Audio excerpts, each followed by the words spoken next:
1, 2, 3. When you look behind me, what do you see? You see some trees, maybe a little grass. You can hear the birds. See, if you look really close, you might be able to see a few bugs. What do you call that? To me, that's nature. And I love nature. I love anything that has to do with being outside, like hunting, fishing, and camping. I'm not the only one that loves to be outside and loves the environment. Environmentalists are also very protective of the environment. That's why only 42% of people support hydrofracking.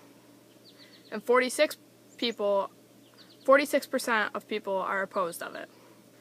They're afraid of what it can do to the environment, but there are other people who also look at the benefits of what it could do for our economy.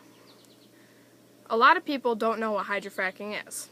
According to Danny Hakim, it's the injection of high amounts of water, sand, and chemicals into the earth at high pressures in order to release a natural gas. One of the most popular drilling sites within the United States is the Marcellus Shale. It's located under West Virginia, Ohio, Pennsylvania, and New York.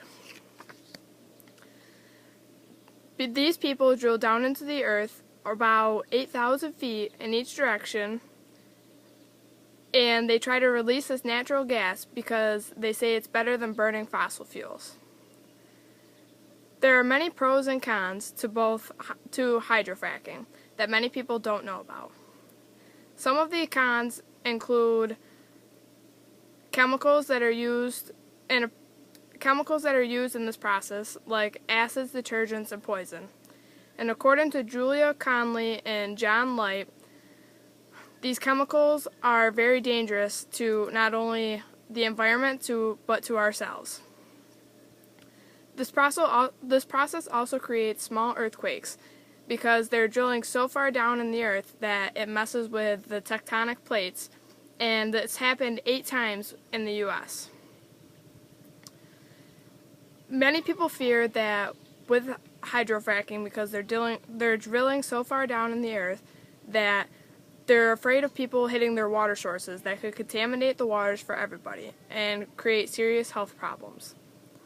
Another problem associated with hydrofracking is it releases methane, which can cause explosions, which is very dangerous to the people working on these drills and for people that live around the sites of hydrofracking. Many scientists have shown that hydrofracking it contributes to global warming because methane and carbon dioxide are greenhouse gases, and in this process a lot of methane and carbon dioxide are released into the air. Many chemicals that are used in this process, many people don't know about because many companies, in order to protect their trade practices, don't disclose what chemicals they use.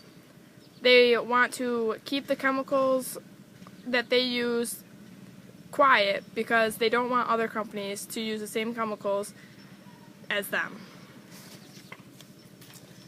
And although there are some bad qualities about hydrofracking, there are also some good ones. Like in the past 11 years, from 2000 to 2011, it has increased as a gas supply by 24%. People are starting to use this natural gas instead of other fossil fuels. It is also cleaner because it's mostly methane that is being burnt instead of coal. It's expensive compared to coal, but it's also cheaper than oil. Another big pro that has to do with hydrofracking is the fact that it's found on domestic soil and it's right here under the U.S. This is a big achievement and a big accomplishment for this country because we don't have to be dependent on other countries anymore. And another big benefit is there are people that need jobs on the wells. The chemicals and the sand and the water has to be delivered on trucks, so it creates many new jobs. 72,000 jobs have been created in Pennsylvania alone between 2009 and 2011. But people in New York State are split between the jobs and the economy and our environment, and many of them don't know what to do. According to a federal study by the DOE, no evidence has shown that chemicals have contaminated the drinking water in Pennsylvania. They know this because they sent drilling fluids with markers 8,000 feet into the ground, and the same markers weren't found 3,000 feet higher in a zone that they were watching controllingly. New drilling wells means that there's new economic opportunities, which is exactly what this country needs. According to Felicity Behringer, the source of water is a large concern because many of these places are at a high risk for drought, especially places like Texas and Colorado. These people need 1 million to 5 million gallons of water for a brief period of time, which is like a couple of days, in order to complete the process of hydrofracking. They are also unable to recycle the water because it is contaminated with chemicals that they don't want to put back into people's drinking sources. The water can be treated, but it's also very expensive.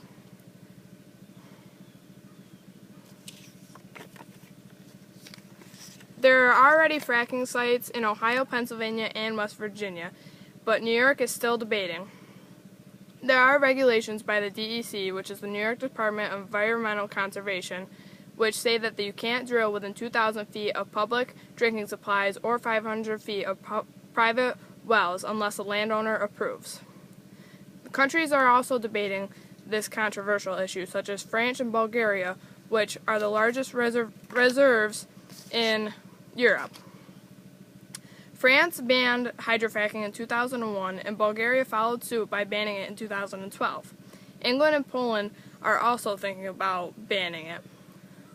So again, some of the pros are an increased gas supply, it's cleaner, it's found domestically here in New York and the US, and it creates new jobs.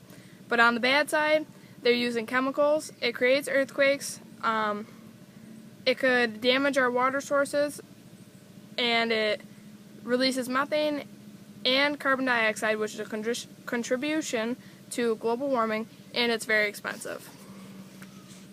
So with that being said, do you love nature as much as I do? Because if you do, let's protect it. Say no to hydrofracking.